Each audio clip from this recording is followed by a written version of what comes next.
Habari msikizaji wangu na mtazamaji wa Naish TV. Leo katika kipindi chako bora cha Nimekuwa Still Bado Nimechill, niko na mdau mmoja hapa. Ngoja tumuangalie. Habari, mambo vipi? Safi. Unaendeleaje? Naendelea vizuri. Karibu sana katika kipindi changu cha Nimekuwa Still Bado Nimechill. Napenda nikuulize swali. Ni kitu gani ambavyo unapenda kufanya hasa ukiwa nyumbani?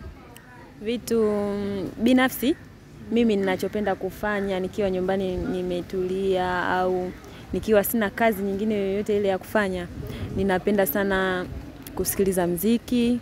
Mimi napenda sana kusikiliza muziki wa Injili na changanya na bongo flavor kidogo sana.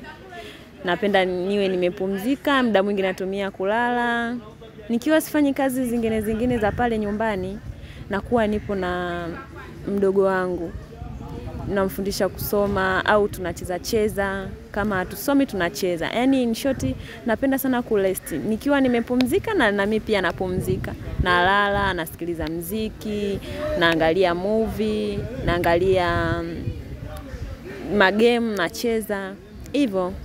Haupendi kupika hivi? Kwa kweli kupika sipendi.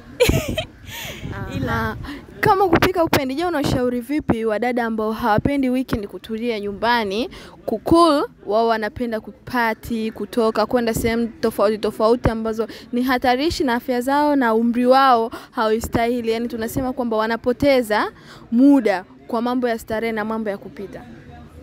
Mimi nadhani ni hulka ya mtu kupenda kutoka kwenda klabu, kupati, kwenda kusherehekea, labda kutoka kwenda kuungana na marafiki wengine, siku hizo wanatoka wanaenda kisemia kula. Ni hulka ya mtu tu, ni yeye mwenyewe anajiamlia, yeye mwenyewe kama mimi nilivyojipangia. Nikiwa nyumbani napenda kulala, nasikiliza muziki na kuangalia movie, labda nacheza na mtoto. Basi ni mtu mwenyewe tu anajijengea mindset yake kwamba mimi nikiwa nyumbani, yani weekend au niko likizo, napenda sana nitoke, niende sana sehemu za klabu, niende sana sehemu ambazo za kula, kufurahia hivyo. Yaani ni hulka. Asante sana. Dada Neema yeye anakuambia kutoka na kubaki nyumbani ni hulka ya mtu. Hebu dondosha kwenye comment hapo. Je, weekend yako unaitumia vipi? Unaiweka vipi? Usisahau kulike, kusubscribe na kushare.